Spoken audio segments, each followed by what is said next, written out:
is I want to begin by talking about the legal context of coverture as the background to the women that I'm going to be discussing. Essentially, I'm going to be doing two things. So I'm going to be looking at coverture, what coverture is, how it affected women's lives. The second thing I'm going to be doing is looking at the numbers of women traders in Salisbury over a 50-year period, just to kind of give you some context and some backdrop for this, from 1784 to 1833. And then in order to examine how wives specifically perceived themselves as working women and how they marketed their businesses, I'm going to be exploring their use of newspaper advertising. And I'm going to be looking in detail at the career of Mrs. Langridge, who was the Salisbury staymaker at 6 Silver Street, which is just down from St Thomas's, through her newspaper adverts. So hopefully we've had lots of kind of sweeping pictures of old Sarah and new Sarah, and now we're going to come down to an actual woman and follow her through the Salisbury Journal for a couple of years. Just as the background to the background, how do they go forward? Okay, I'd just like to, because we're going to be talking about the law, so what I'd like to do is really to invite you to begin to think about the law not as being a set of rules which are kind of at arm's length, neutral, a fair system. This is what we're encouraged to think of the law as. Actually, what the law is a system which has been designed and regulated and theorised by a specific class of individuals, and quite unsurprisingly perhaps, it reflects and supports their interests. And really what socio-legal studies are trying to do at the moment is invite an interpretation of the law which exists perhaps outside the traditional legal text. So we're not necessarily looking at judgments, we're not necessarily just looking at law textbooks. We're looking at the law as it is lived by people, and that this is a legitimate and worthy source of law, that people understood the law, they interpreted it within their own lives, and as far as coverture is concerned, that actually becomes a contested site where the letter of the law says one thing, but actually people's lives are telling us that they're interpreting it and they're living it in a different way. The second thing as background to the background is the fact that, again, I'd like you to invite you to think of women's history not as being history which addresses a specific minority or a particular subset of people. Women's history is hidden because women are hidden within the historic record, but they are there. And when we take different ways of approaching that record and looking at the record in a different way, we begin to find them. So what I'd like to encourage you to think is that the value that women were producing, both within their own lives and within the wider economic system, that value is not equalled by visibility. The women are there, we just do not necessarily see their labour, and we particularly do not see labour of value very often because of the kind of overriding social and legal conditions. So let's start with William Blackstone. Come on. No? There we go. Right, so what is coverture? Now, coverture was a doctrine of English common law that originated in the Middle Ages, and it sought, amongst other things, to regulate the legal and economic personalities of wives, both in relation to their husbands and the wider world. So during her marriage, a wife lost her legal identity as an individual, separate from her husband. She had no power to enter into contracts. She could not contract a debt, for example, in her own name. And on her marriage, all her personal property, including her money, passed into her husband's control forever. It never came back to her, even if her husband died. Her husband could make a will that left all of his wife's possessions to somebody entirely different. So for hundreds of years in England, and actually beyond, because we exported this to America, coverture was an inextricable part of the female experience of marriage. And as part of my PhD is looking at people like Jane Austen's work and saying you cannot read Jane Austen, you cannot read these books about marriage without an understanding of coverture underpinning them. But male and female experience areas of coverture were completely different. There were grey areas within coverture that women could exploit, but essentially it is a legal doctrine which is designed to empower and enrich men and oppress and subjugate women. And it's now almost entirely forgotten about, although I would argue that its legacy still exists in places like the gender pay gap and the gender employment gap. So coverture is not necessarily a tool of justice, although Blackstone would have argued that it was. Culture also changed. As society changed, coverture changed. So Middle Ages coverture is not the same as 18th century coverture. But during the latter half of the long 18th century, the story that it was telling about itself was powerfully encapsulated by Blackstone in his commentaries on the laws of England. And you can see this very, very famous quote from Blackstone, where he does indeed say that the wife effectively is covered by the husband and he is to protect her. This is purported by Blackstone to be a fair exchange, and this is because the financial and legal burdens of the marriage fell upon the husband, and he was therefore compensated by his access to the assets that his wife had brought into the marriage. Now, obviously, this is going to be a bit difficult if you want to be a woman trader and you decide to get married. But from the Middle Ages onwards, women just seem to crack on, basically. Now, how do they do this? Right, the first way they do this is that there are specific arrangements known as Femme Soul arrangements. This originated in the City of London, and you can find these in the 15th century white book written by somebody called Mr. Richard Whittington, who happened to be the Lord Mayor of London. This is true, Adrian, don't laugh. This is true.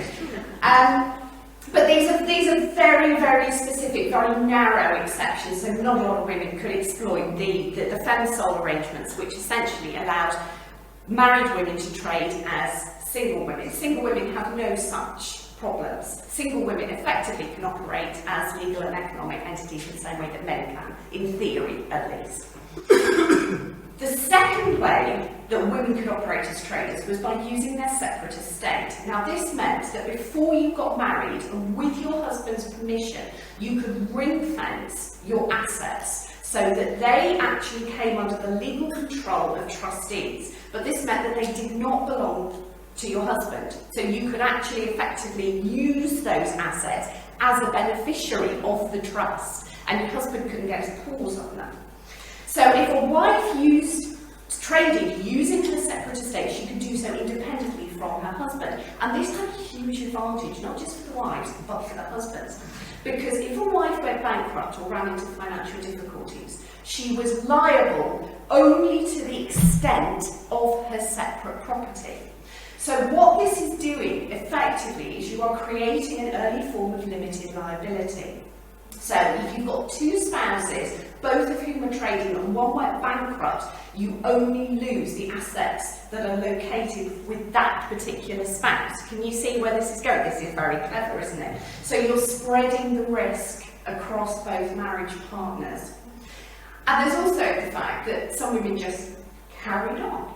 They just were single, they were trading, they got married, their creditors, the people that they were doing business with, knew they were trustworthy, and they just carried on. They might have been widowed, they traded as Femme Soul for a bit, didn't make any difference, they got married again, still didn't make any difference. People just carried on.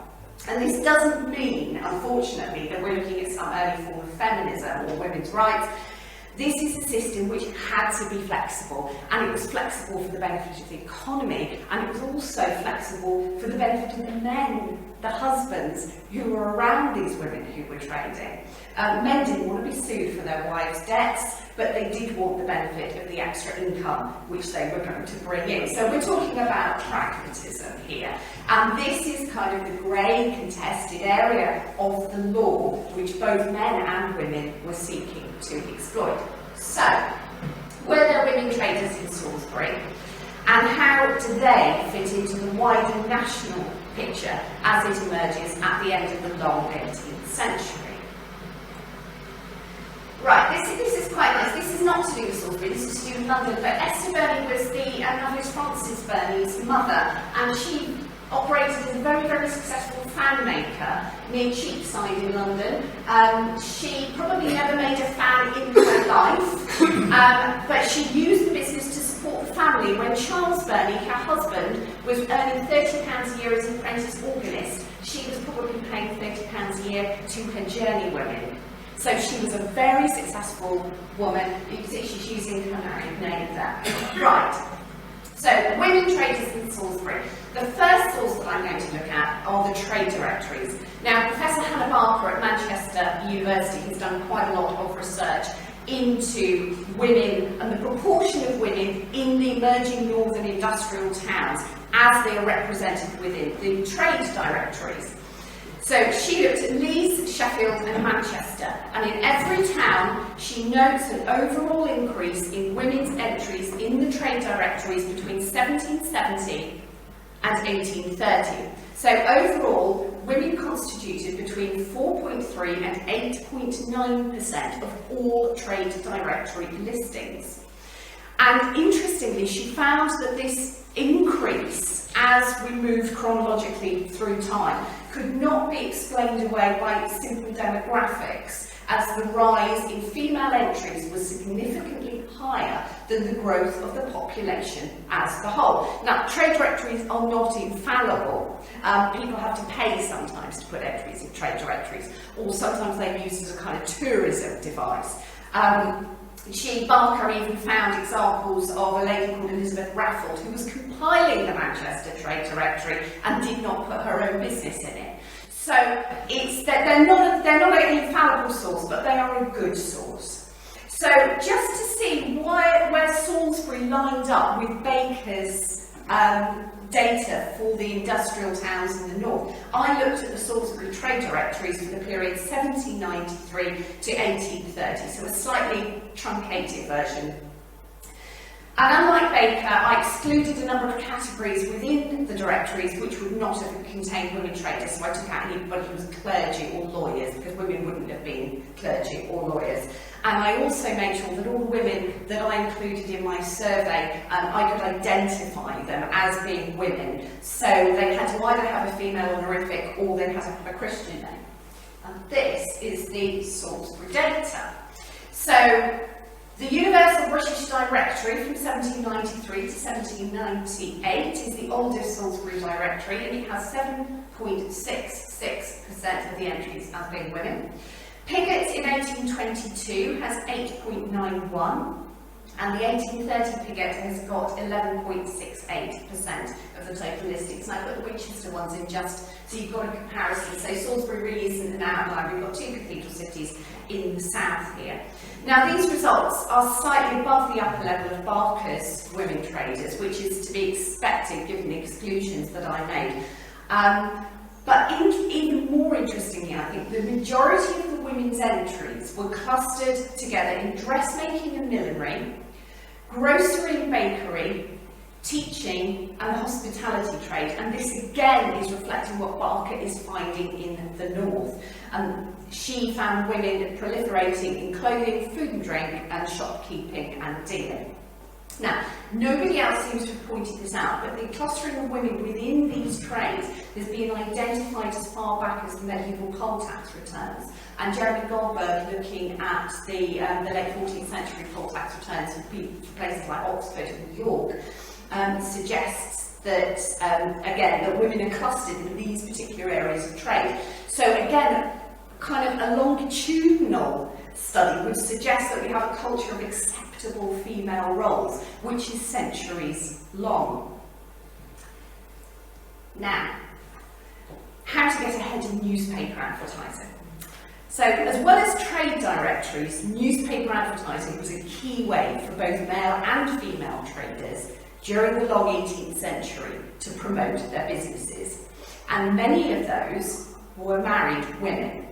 Now, this use of a virtual public space, the print media, to advertise women's presence in the also public marketplace has complicated what had been the dominant historical narrative of public and private spheres. so that men were free to explore public spaces and opportunities, whilst women, and particularly wives, were relegated to the private or domestic sphere. Now, real life, as we're finding out in this paper, was not so straightforward as the theory suggests.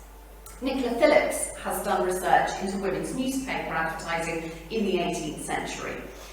And she found that the balance that female traders were trying to maintain was not between the public and the private sphere, but rather between polite and vulgar practice. So this meant that women adopted linguistic strategies that combined genteel manners with commercial practice. Barker's research also supports this, but has found little difference between the language used by male and female traders. So she could not detect conflict between women's femininity and the woman's role as an actor within the local business community. Now, we can see both of these factors at work in Salisbury, as women traders, both single and married, readily embraced the possibilities that were offered to them by advertising.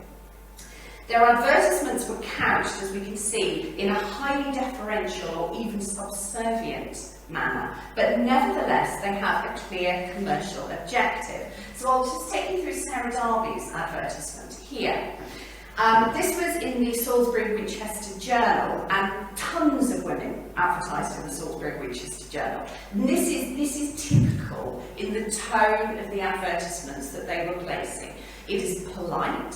It is strategically conscious of the deference that is due to the paying customer, and by its own admission, it is respectful and genteel. However, it is also unmistakable as a piece of commercial discourse. So Darby's wares are listed here, together with an overt hook lying at the heart of the piece, which is the new London fashions, which are now available at their establishment. And there are other messages too encoded within this. One of these relates to status, and whilst Darby's language might be polite to the point of subservience and defer to the ladies who were her customer base, she is also signalling her own position within the social hierarchy. She is not merely the proprietor of a business, she is an employer too, like Esther Burney. Note that it is her principal assistant who has visited London, and the implication is that she has other assistants who have remained behind to work in the shop. Darby also presents herself and her business as financially sound. She has the wherewithal to underwrite the expense of a trip to London, and she has access to the credit and the professional networks that are necessary to acquire the latest fashions. And finally, the advertisement talks about her product knowledge, her creative eye, and the professional skill of Darby and assistants. And these are attributes, obviously, which take time and application to acquire. But we're concerned with the wives, and I'm about to take you through the career in newspaper advertisements of Mrs. Langridge. Now, as we're talking about stays, this one's there, she wanted some pictures of women. So we've got a woman in her stays, and these are basically the corsets that were manufactured. And these were not hideous contraptions of torture. Corsets were actually thought of as being very good for your body. Children were put into corsets to ensure that they had nice straight backs and a good figure and a nice posture. So they were thought of as kind of being, they're a healthy thing to wear as well as being a fashion item. So that's what a stay is. I just wanted to pop that one in there. So, Mrs. Langridge. This is the first entry that Mrs. Langridge makes in the Salisbury and Winchester Journal. So we have John Langridge placing his first advert in the journal on the 22nd of June 1829. So as well as discussing his wares, he announces that the ladies would be waited on and fitted by Mrs. Langridge, who is his wife. Now, he'd inherited this business from his mother, so the Langridge name, by this point, was probably a byword for stay excellence in Salisbury. But we have Mrs. Langridge just appearing at the bottom. However, by the 26th of March 1832, Mrs. Langridge is placing her own advertisements. And in her first, which is placed directly below an advertisement for her husband. She styles herself, as you can see at the top, as a French and English staymaker, milliner, dressmaker, etc. Both her and her husband's businesses were located at the same address, which is 6 Silver Street. And in addition to her own business, Mrs. Langridge was still apparently available for house calls to the local nobility and gentry on behalf of her husband's business. So Mrs. Langridge is operating as a trader in her own right and advertising as such, but she is also, and this is important, providing labour of quantifiable commercial value to her husband. And then something quite extraordinary happens. Mrs. Langridge takes her business on the road. The 8th of October 1832 advertisement informs her customers that in order that every lady within 50 miles of Salisbury may have an opportunity of being suited with her stays and corsets, Mrs. L intends visiting for a few days with an assistant of first-rate talent every town of consequence within the above stated distance, of which due notice will be given by circulars. So just take a moment and think about this. Think about what she would have needed to do this. 50 miles around Salisbury. She would have needed assistance, she would have needed transport, she would have needed stock, she would have needed somewhere to stay, she would have had to have had people run a business and process orders back at the shop. She'd have had to then get the orders out 50 miles from Salisbury. I mean, that is no mean feat. If you think about the capital investment and the logistical planning to bring that to pass, that is quite something. Mrs. Langridge then expands her empire further, and this is the 5th of January 1833. She's giving her business address at Silver Street in Salisbury, but also at 83 St Mary Street, Weymouth. Also, there's a bit blurry, that one, I'm sorry about that, but the language of her advertisements has also subtly changed. Instead of the deferential nod that she's given to the ladies of Salisbury, Mrs. Langridge is now describing herself as being under the most eminent patronage of the faculty and addresses her advertisement to the nobility and gentry. So interestingly, she's no longer providing a gender-specific reference to a female customer base. She also states that she's from London, which a quick check back through the census and various parish records confirms may well have been her birthplace, rather than Salisbury. But again, one must assume that this is intended to confer status and prestige upon her and her business. Now, back in Salisbury, things were changing. On the 17th of June, 1833, the Journal carried a notice advertising the sale of all the stock in trade and household furniture belonging to Mr. Langridge of Silver Street. So whether or not the Langridge stay-making empire had collapsed, it's impossible to say. There is no evidence from either the newspapers or in the local record office explaining why the stock was sold. It doesn't appear to have gone bankrupt. And the premises at Silver Street vacated. However, it seems that Mr. and Mrs. Langridge leave Salisbury at this point. It's not the end, though. Mrs. Langridge makes one final appearance in the Journal on the 27th of April, 1835. Although now she is, quote, under the patronage of Her Majesty's Court of St. James, and she places an advertisement to inform the nobility and the gentry that she would be returning to Salisbury for a short time only, and asks her former clientele to grant a return of that patronage so liberally bestowed on her when a regular resident. She has, she says, just returned from London and Paris, and will be visiting Blandford, Dorchester, Weymouth, Lyme, Charmouth, Sidmouth and Exeter. So rather than a failure of the business, this suggests, I think, a strategic move to London, which probably turned out extremely well for Mrs. Langridge. So the trail left by the Langridges through the Salisbury Winchester Journal makes it clear that married women could work both as a valuable and skilled addition to the main family business and at the same time as independent traders in their own right. Indeed, Mrs. Langridge not only succeeded in obtaining royal recognition, but was able to operate a permanent business from more than one location, Salisbury and Weymouth, and also enjoy transient trade in a range of towns that are significantly outside the immediate commercial reach of Salisbury. She's not just going to Wilton, she's going to Sidmouth. The advertisements also suggest that although she may have begun work in the family firm by supporting her husband's business, Mrs. Langridge's success eventually eclipsed his. And this is supported by Mr. Wristbridge, who was the person who took over the Langridge premises in Silver Street, who advertised his establishment in the journal as being at the former premises of Mrs. and not Mr. Langridge. Even though it had originally been Mr. Langridge's business, inherited from his parents, it was his wife who was obviously looming large in the public imagination. Mrs. Langridge's career trajectory speaks powerfully against this separate spheres narrative.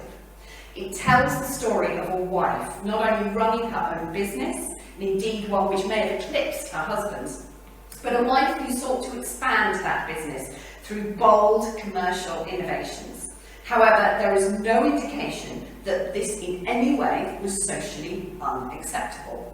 So this unapologetic construction of her as a successful businesswoman correlates with Barker's conclusions that tradeswomen embraced their professional status and used it to build socially acceptable identities for themselves. While the language in the journal is unerringly deferential, it is not quantitatively different from the language that is being used by men of the same period. And further, whilst it may be possible to view tradeswomen emphasising their relatively high social rank, use of the word genteel for example, they do not appear to do this by negating or downplaying their commercial aspirations or their professional expertise. So, the conclusions. So, the research that I've done on Salisbury helps to fill in some of the questions that have been raised by similar studies in other parts of the country. It shows that the number of women in business grew in Salisbury, also in Winchester, through the latter part of the long 18th century, just as they did in the industrial north. And this in turn suggests a national trend, rather than one that is explained by the rapidly expanding populations in Leeds, Sheffield and Manchester. Secondly, it demonstrates that married women in Salisbury were comfortable operating as businesswomen independently from their husbands, and that their buying public accepted them as such.